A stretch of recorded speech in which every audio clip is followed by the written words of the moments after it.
Good morning, ma'am. Very good morning, Ashish.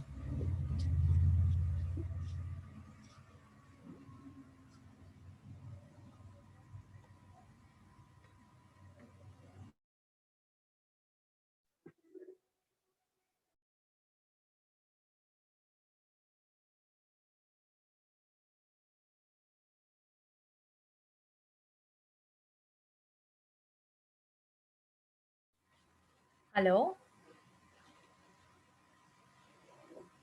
Diksha and Ashish, kindly unmute your mics.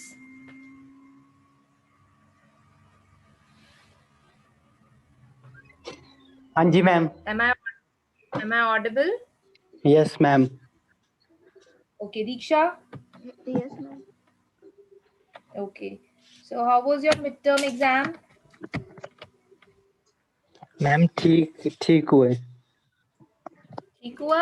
Yes, ma'am. कितना cheating कर पाए? Ma'am cheating कहाँ से कितना करनी कॉपी थी? किया था?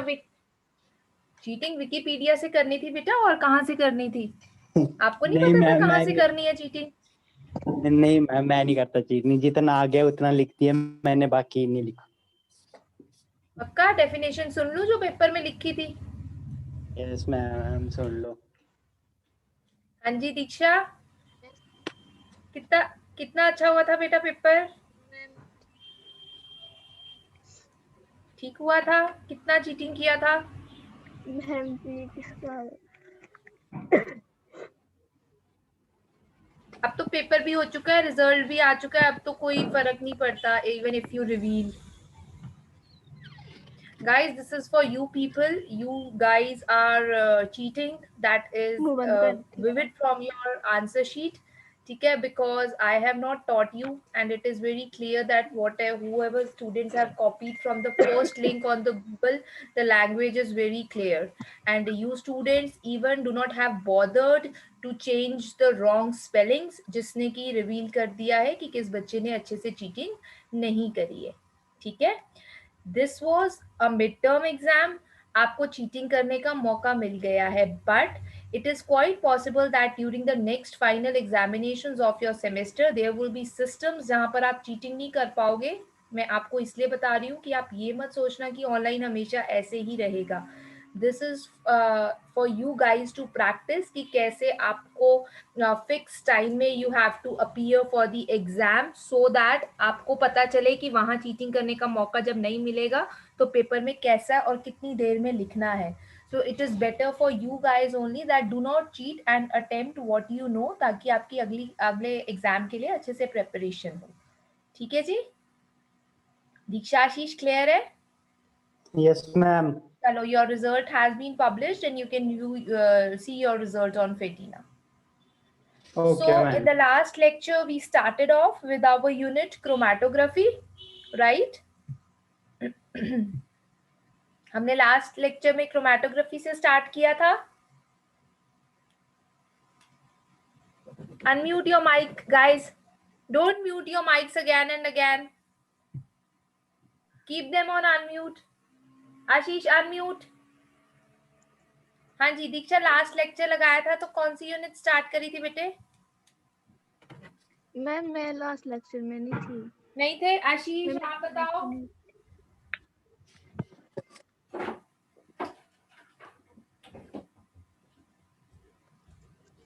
आशीष आप बताओ कौन सा यूनिट स्टार्ट किया था?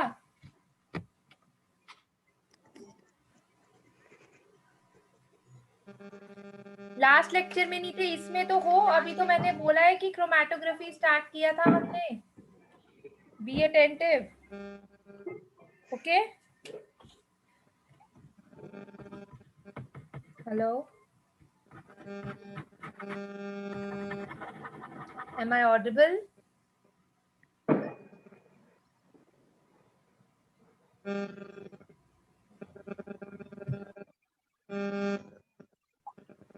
Hello,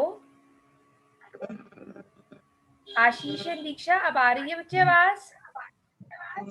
yes ma'am. ओके, ठीक है. आशीष आपको आ रही है? So we will start off. I'll just revise a bit about the last lecture जहाँ पर हमने क्रोमैटोग्राफी और उसकी इंट्रोडक्शन के बारे में पढ़ा था. So Diksha, basically this chromatography, it is a technique of separation of the biomolecules again, like we have studied the other techniques also. जैसे कि हमने आपका इलेक्ट्रोफोरेसिस पढ़ा, हमने स्पेक्ट्रोमेट्री पढ़ा, उसी तरीके से chromatography is also a technique which is used for the separation of the biomolecules. ठीक है, जब ये उन्हीं की जैसे टेक्निक है तो ये अलग से क्यों है और इसकी क्या प्रिंसिपल्स हैं? द प्रिंसिपल इज दैट कि क्रोमैटोग्राफी के अंदर बेसिकली जो आपका सेपरेशन होता है that is between the solutes और द सॉल्वेंट्स या फिर बिटवीन द फेजेस. ओके बच्चे, आवाज आ रही है? Yes ma'am. ठीक है, तो दो इसके अंदर आपके फेजेस होते हैं, the stationary phase and the mobile phase. Stationary phase का मतलब होता है स्टेबल, जो मूव नहीं कर सकता है, एंड द मोबाइल फेज वो होता है जो कि मूव कर सकता है. ठीक है, तो फॉर एग्जाम्पल आपको दो चीजों को सेपरेट करना है. एक फेज कोई भी सॉलिड जो है वो आपका फिक्स्ड रहेगा. फॉर एग्जाम्पल अगर आप पेपर क्रोमैटोग्राफी कर रहे हैं तो उसमें आप पेपर के थ्रू करवाएंगे. जेल फिल्ट्रेशन करवा रहे हैं तो उसमें वो मीडियम जेल बन जाएगा. एंड मोबाइल फेज होएगा जिसके अंदर आपके सोल्यूट पार्टिकल्स होंगे जिसको आपने सेपरेट करना है. वो that can be a liquid और अ गैस. जब वो लिक्विड या फिर गैस पास करेगा इस सॉलिड मीडियम के थ्रू तो उसके जो कंपोनेंट्स हैं, उसके अंदर जो सॉल्यूट पार्टिकल्स हैं, उसके अंदर जो बायोमोलिक्यूल्स हैं जिनको आपने सेपरेट करना है, वो अपने अपने साइज के अकॉर्डिंग जो है उसके अंदर सेपरेट होते चले जाएंगे, एंड एट द एंड आपको जो लार्जर वाले पार्टिकल्स होंगे that will be above and the smaller will flow down. Okay,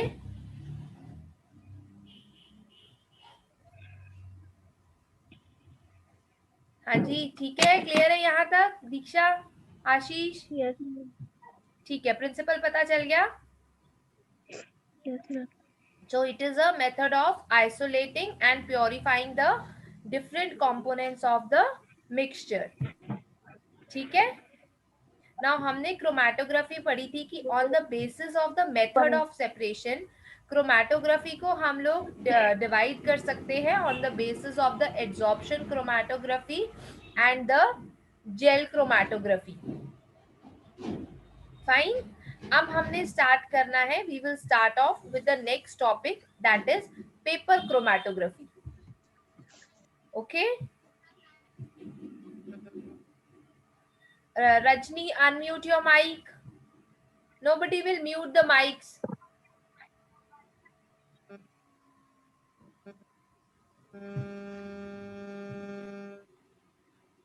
Okay, so now we are starting with the paper chromatography. Okay, paper chromatography के अंदर क्या है, basically if you आप किसी भी बायोमोलिक्यूल्स का मिक्सचर ले रहे हो, for example mixture can be of the amino acids, आपने किसी प्रोटीन मिक्सचर के अंदर अमाइनो एसिड्स को सेपरेट करना है, तो that can be separated on the basis of their size.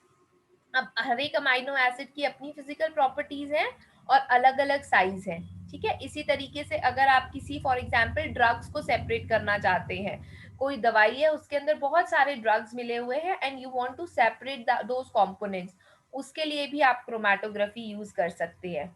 सो इन चीजों को सेपरेट करने के लिए, for example the mixture of amino acids या फिर the mixture of drugs, these can be separated by using the paper chromatography. ठीक है. Yes, ma'am.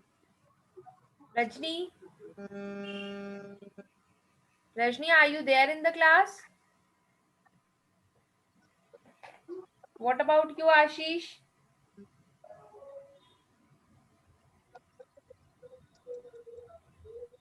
Okay, so basically हम आपको बता रहे हैं कि मिक्सचर को हम सेपरेट कर सकते हैं.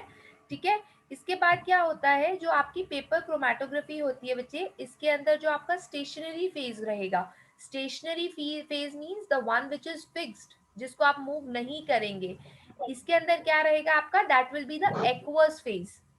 Okay, and that aqueous phase will be dissolved in the Whatman number 1 or Whatman number 3 filter paper. Now this chromatography can be of two different types. It can be a ascending paper chromatography or descending paper chromatography. Ascending paper chromatography में आपके पास क्या होता है, you will have a mixture of the organic या फिर inorganic solvents का, and that is allowed to rise up. Ascending में क्या होता है, छोटे से बड़ा होता है, नंबर ऊपर जाते हैं, 1 2 3 4 5 ऐसे करके जाते हैं. इसी तरीके से असेंडिंग क्रोमैटोग्राफी के अंदर जो आपका मिक्सचर है that is allowed to rise up the capillary action. Okay Diksha? Yes, ma'am. And अगर इसी मिक्सचर को अगर हम लोग, if you allow the solvent system to move down by the capillary action and gravity on the paper, तो उसको हम बोलते हैं डिसेंडिंग क्रोमैटोग्राफी. असेंडिंग में आपके solvents they will rise up, descending में they will come down for the separation. और जहां जहां अपने साइज के अकॉर्डिंग वो सेपरेट होते हैं, वो जो स्पॉट्स होते हैं दे आर विजुअलाइज्ड बाय, उनको हम डाई से भी विजुअलाइज कर सकते हैं और बाय स्पेसिफिक कलरिंग एजेंट से हम उनको अकॉर्डिंग टू साइज भी डिटेक्ट देम. नाउ बिकॉज जो माइग्रेशन स्पीड है वो डिफरेंट कंपोनेंट्स की वो अलग अलग है according to their solubility in the organic solvent, जो टोटल डिस्टेंस होएगा which will be covered by your individual spot, it is relative to the distance which is moved by the solvent and this is calculated as the RF, जिसको आप बोलते हो relative flow. ठीक है, तो relative flow basically क्या हो गया, वो बोलते हैं कि जब माइग्रेशन की स्पीड जो है किसी भी क्रोमेटोग्राफी के अंदर, जब आप माइग्रेशन की स्पीड देखेंगे डिफरेंट कंपोनेंट्स की, तो वो अलग अलग होगी अकॉर्डिंग टू उसकी क्या सॉल्युबिलिटी है इन the organic solvents.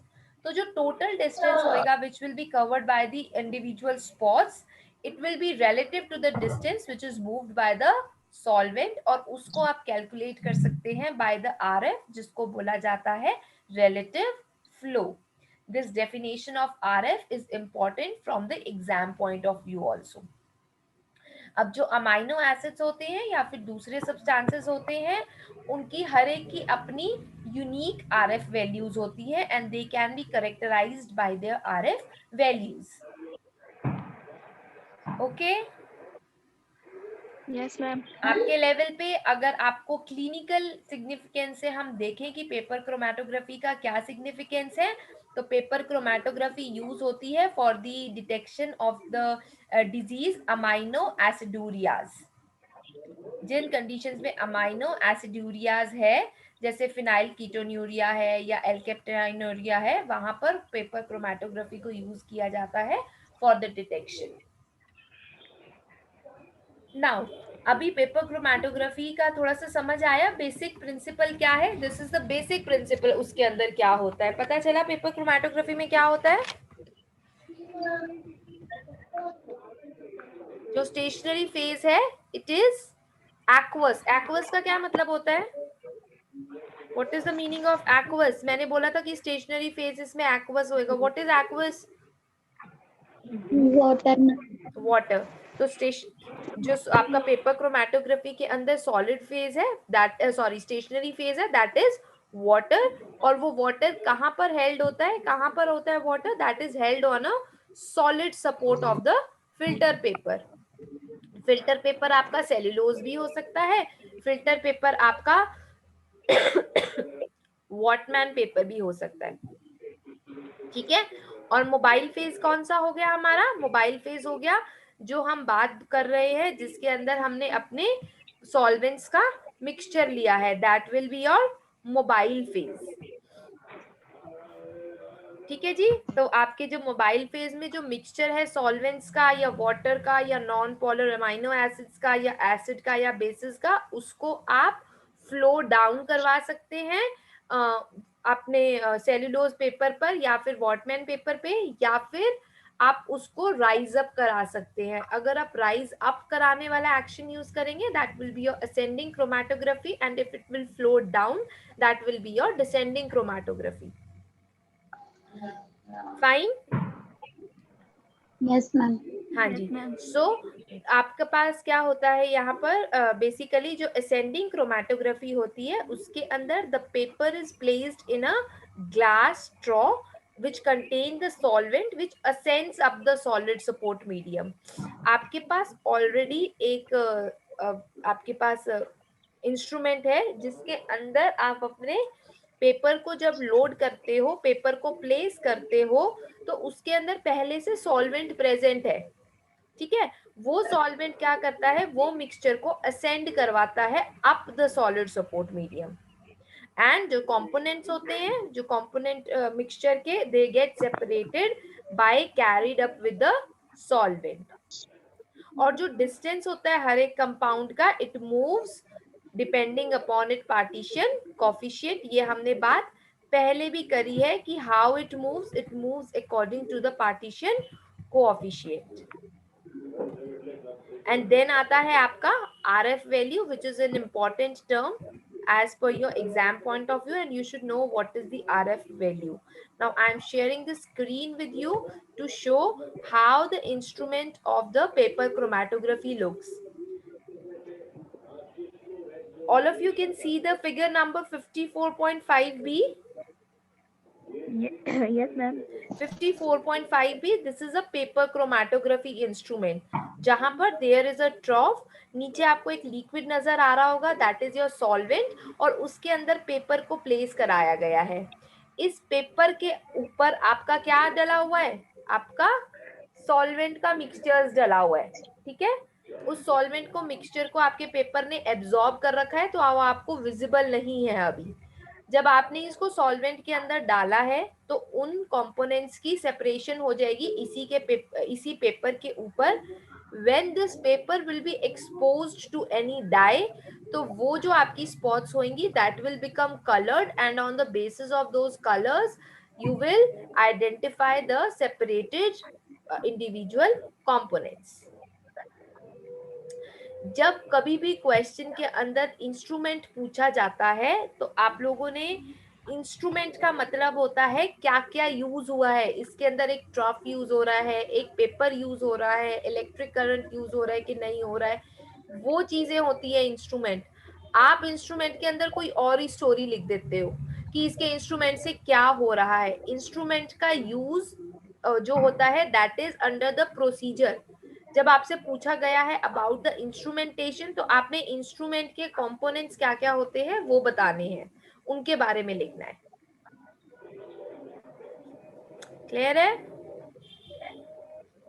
Yes, ma'am. Okay, shall we move forward now. Paper chromatography क्या होती है? बेसिकली मैंने आपको बोला that is use to separate the small molecules, ठीक है। सब अगर हम इसकी थोड़ी सी बैकग्राउंड पढ़ेंगे तो it was developed in 1941 by the Archer Martin and the सिंच।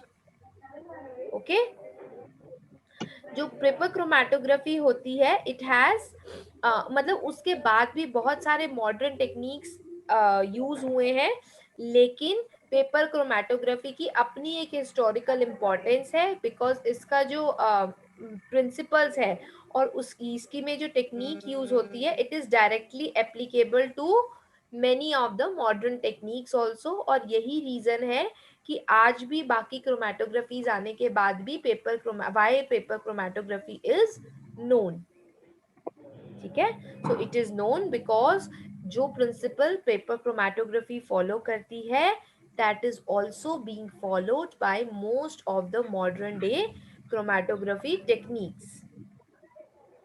इसके अंदर प्रोसीजर की अगर हम बात करें तो पेपर क्रोमेटोग्राफी में a few drops of the solution which will contain your mixture of the components can be the amino acids, they can be any drugs, जिसको आपने सेपरेट करना है, that mixture of the component is applied, okay। और अब कहाँ पर apply करना होता है? it should be at least above 2 centimeter at one end of the strip of your filter paper, okay. तो प्रोसीजर की मैं बात कर रही हूँ, इसको अप्लाई करने के लिए आपने इसको अप्लाई करना है at least above 2 centimetre at one of the end of your filter paper. Then जब आप इसको ड्राई कर देंगे, आपने उसके पेपर के ऊपर अपना सॉल्यूशन को लोड करवा दिया, you will dry that paper. After drawing that end of the paper, जहां पर अपने अपना मिक्सचर को लोड कराया है, that end of the paper that is dipped into your solvent mixture. Solvent mixture जो होता है, जो ऑलरेडी ट्रफ के अंदर प्रेजेंट है, that solvent mixture it consist of the aqueous and the organic components. उसके अंदर पहले से आपका वाटर है और आपके ऑर्गेनिक कंपोनेंट्स हैं। those organic components can be like butanol, acetic acid, and इसके अंदर जो रेशियो हो, बच्चे stop moving, it is causing a lot of disturbance।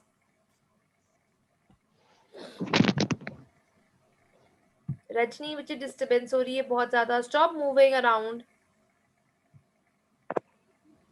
जो आपका मिक्सचर है, सॉल्वेंट मिक्सचर है, उसके अंदर आपका near about 77% you have aqueous ethanol.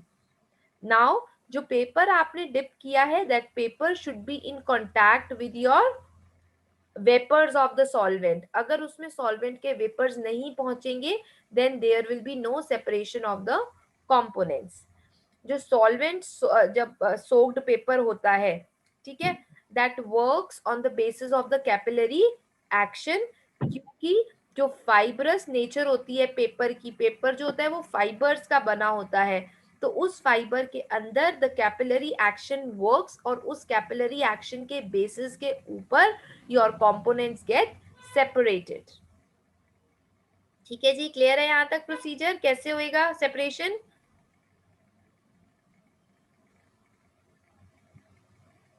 You will have to unmute to answer. Clear है यहाँ तक procedure? Yes, ma'am. Good. Answer so that I should know you people are here. Okay. Then जो आपका aqueous component होता है solvent का, it binds to the cellulose of the paper और वो form कर लेता है एक stationary phase को, और जो आपका ऑर्गेनिक कंपोनेंट है सॉल्वेंट का वो माइग्रेट करता रहता है and thus it forms the mobile phase. इसीलिए हमने बोला था कि जो हमारा सॉलिड फेज है that is an aqueous medium and the mobile phase is your solvent. Okay, जो रेट ऑफ माइग्रेशन है वेरियस सब्सटेंसेस का, it is dependent bye there relative solubility in the stationary phase and the mobile phase. अब ये क्या है, this procedure it is a single step of the separation procedure. In this single step of the separation procedure a given solvent और solute it is distributed between, जो आपका solute है वो distribute हो जाता है मोबाइल फेज और stationary phase के अंदर on the basis of the partition coefficient, और जो आपका पार्टीशन कोएफिशिएंट होता है उसके बेसिस पे an equilibrium constant is defined. एक इक्विलिब्रियम कांस्टेंट को डिफाइन किया जाता है जिसको बोला जाता है केपी। केपी आपका है इक्विलिब्रियम कांस्टेंट, जो कि होता है concentration in the stationary phase divided by the concentration in the mobile phase. तो इस इक्विलिब्रियम कांस्टेंट के बेसिस पे अगर आप डिफाइन करो, so the molecules they are separated according to their polarities, कितने पोलर हैं, and with the non polar molecules moving faster than the polar ones. यहाँ पोलर और नॉन पोलर की अगर हम बात करें, then the non polar molecules they will be moving faster than the polar because of the polarity or because of the solubility of these individual molecules into your mixture of solvent. Now after your solvent front has migrated, जब आपका solvent front के ऊपर migration हो गई है components की, जो आपका क्रोमैटोग्राम है, क्रोमैटोग्राम हम उसको बोलते हैं जिस चीज के ऊपर आप क्रोमैटोग्राफी करवा रहे हो। यहाँ पर हम क्रोमैटोग्राफी एक पेपर के ऊपर करवा रहे हैं, so that is your chromatogram. अगर हम वहां पर जेल को यूज कर रहे थे तो your gel is the chromatogram. So this chromatogram it is removed from the solvent and इसको ड्राई कर लिया जाता है। उसके बाद जो सेपरेटेड मटेरियल होते हैं या तो हम उनको डाई कर देते हैं, कलर कर देते हैं, and if not coloured they may be detected by the process like radio activity. Radio activity के प्रोसेस से भी आप डिटेक्शन कर सकते हो अगर आपने डाई नहीं किया है, और अगर आपने उसको कलर डाई कर दिया है तो आपको उस डाई पे से भी अलग अलग स्पॉट्स जो है वो विजुअलाइज हो जाएंगे। एंड देन अगर आप रेडियो एक्टिविटी को यूज करते हो तो रेडियो एक्टिविटी से कैसे डिटेक्शन होगी, जो उनकी फ्लोरेसेंस है या फिर जो उनकी एबिलिटी है to quench the normal fluorescence under the UV light, उसका आपको पता चल जाएगा when you will spray the chromatogram with the solution of the substances, जो कि फॉर्म कर लेंगे coloured product on the reaction with the light. जब उनके ऊपर लाइट पड़ेगी they will form a coloured product. So this migration rate of the substance, इसको आप एक्सप्रेस कर सकते हो आरएफ की फॉर्म में, जो मैंने आपको बताया। RF basically is the distance which is traveled by the substance divided by the distance which is traveled by the solvent front. ठीक है जी, क्लियर है यहाँ तक गाइस? क्लियर है यहाँ तक? Yes, ma'am. मैंने आपको टाइप ऑफ पेपर क्रोमैटोग्राफी बताई है। अभी हमने क्या क्या टाइप ऑफ पेपर क्रोमैटोग्राफी पढ़ी है? कौन सी दो तरीके की पेपर क्रोमैटोग्राफी हो सकती है? Stationery, दूसरी mobile, mobile face, नहीं बेटा, वो तो फेजेस है, टाइप्स ऑफ क्रोमेटोग्राफी मैं बोल रही हूँ, असेंडिंग या फिर डिसेंडिंग। असेंड के अंदर आपका कैपिलरी एक्शन की प्रोसेस से जो मिक्सचर है इट मूव्स अप, और डिसेंडिंग के अंदर it moves down due to the capillary action and the gravity. ठीक है, अब हम एक और chromatography, paper chromatography can also be single one dimensional और द टू डायमेंशनल क्रोमेटोग्राफी। ठीक है, वन डायमेंशनल क्रोमेटोग्राफी जो होगी, जो कॉम्प्लेक्स मिक्सचर है that is incompletely separated in a single paper. कई बार आपका इतना वो कॉम्प्लेक्स होता है कि वो सिंगल पेपर पे वो क्रोमेटोग्राफी परफॉर्म नहीं हो पाती है। So when it is not performed on a single paper वाली होती है one dimensional, then it can be fully resolved या उसको फुली सेपरेट किया जा सकता है on the two dimensional paper chromatography. So paper chromatography can be one dimensional or two dimensional, and paper chromatography can be ascending or descending also. Okay, अगर आपसे types of paper chromatography पूछा जाता है, you will tell according to their action how the separation takes place. According to their action of separation, they can be, it can be ascending or the descending. Clear है यहाँ तक? yes ma'am, हाँ जी, अब हम discuss करते हैं about the yes two ma'am, dimensional, very good, about the two dimensional paper chromatography. Two dimensional paper chromatography की पहले मैं आपके साथ इमेज शेयर कर रही हूँ। I show you the picture and then I explain you the principle. Everybody can see the screen. Can you see figure number 6.17?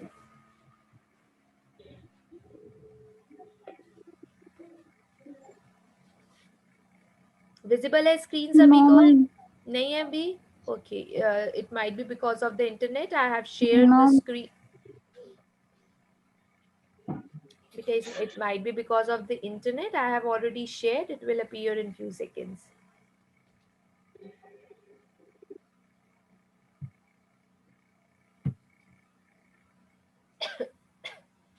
अभी visible है?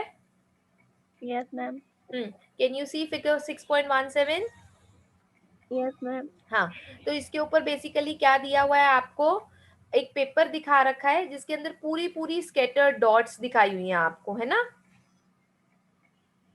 अगर आप उन स्कैटर्ड डॉट्स को देखो, अगर उन्होंने जो लाइन लगा रखी है डॉटेड लाइन, आप उसको ध्यान से देखो तो दो डॉटेड लाइन लगी हुई है, एक हॉरिजॉन्टल लगी हुई है, एक वर्टिकल लगी हुई है, दिख रही है?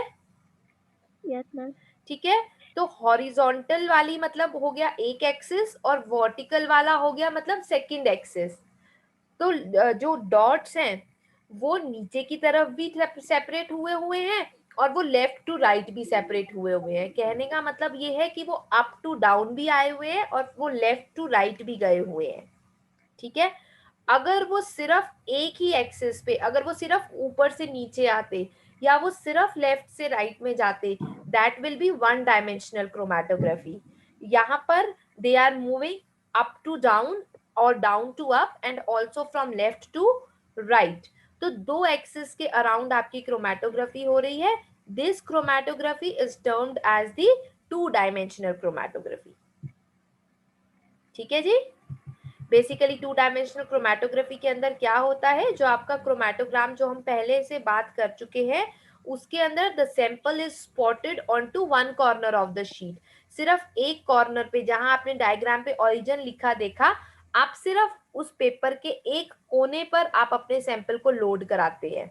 और क्रोमेटोग्राफ जो आपकी आफ्टर द क्रोमेटोग्राफी आप जब पेपर को ड्राई करते हैं, तो जो आपका क्रोमेटोग्राम है, जो आपका पेपर है, उसको आप जब देखेंगे तो उसके ऊपर you will find the components of the mixture, they are chromatographed parallel to the second edge. ठीक है, दोनों एजेस के अलोंग उनकी क्रोमेटोग्राफी हुई हुई है। बिकॉज हर एक कंपाउंड का माइग्रेशन रेट डिफरेंट है, हर एक का कैरेक्टरिस्टिक रेट है in the given solvent system. जो सेकेंड क्रोमेटोग्राफिक स्टेप होता है, that will greatly enhance the separation of the mixtures. इसीलिए हम बोलते हैं कि जब वन डायमेंशनल से नहीं सेपरेट होता है सिंगल डायमेंशनल से, उन कॉम्प्लेक्स मिक्सचर्स के लिए we use the two dimensional chromatography. अगर आपसे पूछा जाता है पेपर में what is the advantage of the two dimensional chromatography, या फिर why two dimensional chromatography is preferred over one dimensional chromatography, then your reason is this thing that the complex mixture के अंदर जहां पर आपका सेकेंड क्रोमेटोग्राफिक रेट जो होता है वो बहुत हाई चांसेस या उसका वो बहुत ग्रेटली एनहांस करता है सेपरेशन को ऑफ द कंपाउंड मिक्सचर्स, और जो वन से नहीं हो पाते वहां पर सेकेंड यूज होता है, बिकॉज यहाँ पर जो सेपरेशन होती है that is around two axis. आपको एक ही स्पॉट को लोड कराना है and that will move parallel on the chromatographically on the paper, या जिस पे जो भी आपने सेल्यूलोज लिया है या वॉटमैन फिल्टर पेपर लिया है। Okay, this is the principle for your two dimensional chromatography. So basically you should know that what is paper chromatography and how is it done. Then you should know the types of the paper chromatography, the ascending and the descending, and the one and the two dimensional. Then you should know what is two dimensional chromatography and how this two dimensional is preferable over one dimensional chromatography. And then you should also know what are the applications of the paper chromatography, because we have discussed all these topics in the class today. ठीक है जी?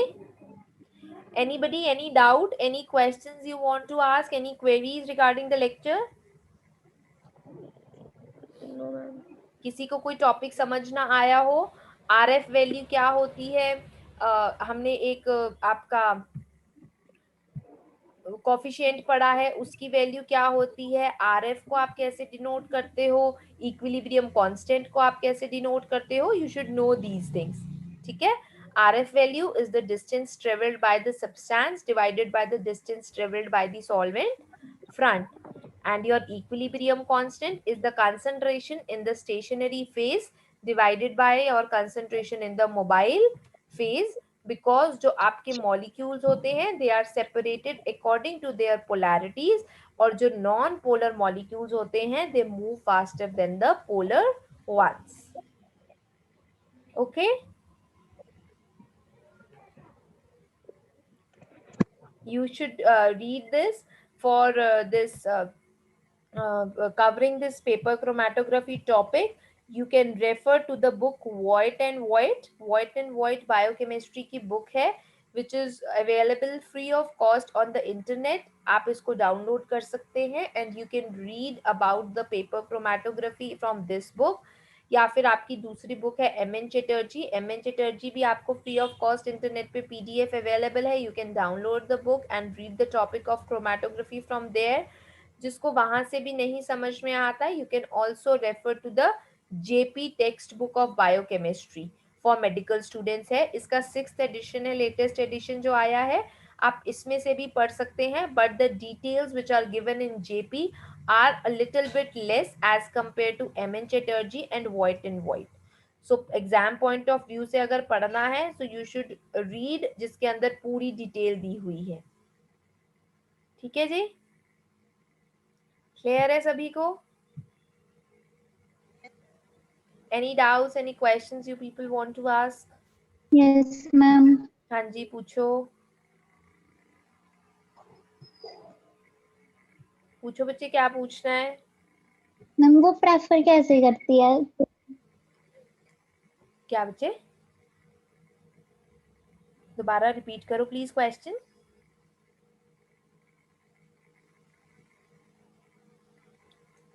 Hello, आवाज आ रही है आपको?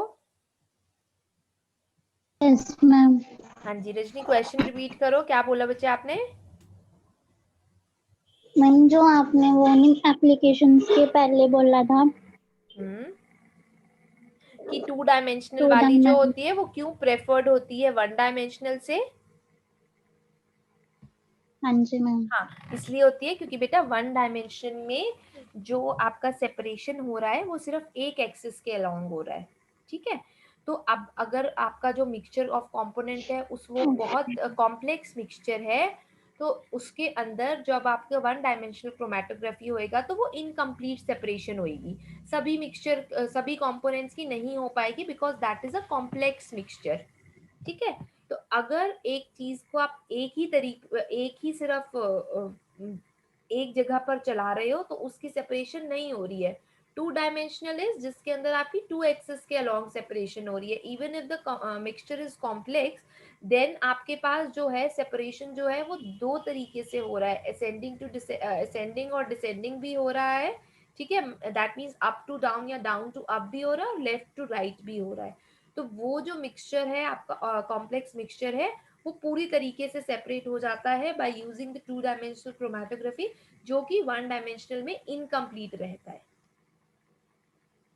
ठीक है। सो कुछ components की जिनको सेपरेशन पूरी तरीके से वन डायमेंशनल नहीं हो पाता है, वहां पर आपकी प्रेफर्ड होती है टू डायमेंशनल, क्योंकि टू डायमेंशनल में पूरी तरीके से सेपरेशन हो जाता है कंपोनेंट्स का। अगर आपने कोई भी स्टडी करनी है जिसके अंदर आप इंडिविजुअल कंपोनेंट्स स्टडी कर रहे हैं, तो ऑब्वियसली आपको इनकम्प्लीट से फायदा नहीं है। आपको पता होना चाहिए कि पूरी आपको रिजल्ट में मिलना चाहिए कि वो कंपोनेंट्स आपस में एक दूसरे से पूरी तरीके से अलग हो चुके हैं, पूरी तरीके से सेपरेट हो चुके हैं। Okay ma'am. ओके, हाँ जी। हाँ जी। Any other doubt to anybody? No. आपको रेफरेंसेस के लिए मैंने बुक बताई है, White and White, M N. Chatterjee and JP. JP के अंदर थोड़ी सी इंफॉर्मेशन कम है, so you should not only go to one book, try reading out from different sources. Wikipedia को बहुत कम रेफर किया करो, there are a lot of mistakes on Wikipedia, तो उससे चीटिंग भी नहीं करनी है और वहां से पढ़ना भी नहीं है। Try reading out the content from the books. Okay, this is the end of the lecture for today. Thank you. Stay safe and study this topic. In case of any queries, you can ask the questions tomorrow. We'll meet tomorrow at the same time. Okay ma'am. Okay, bye bye.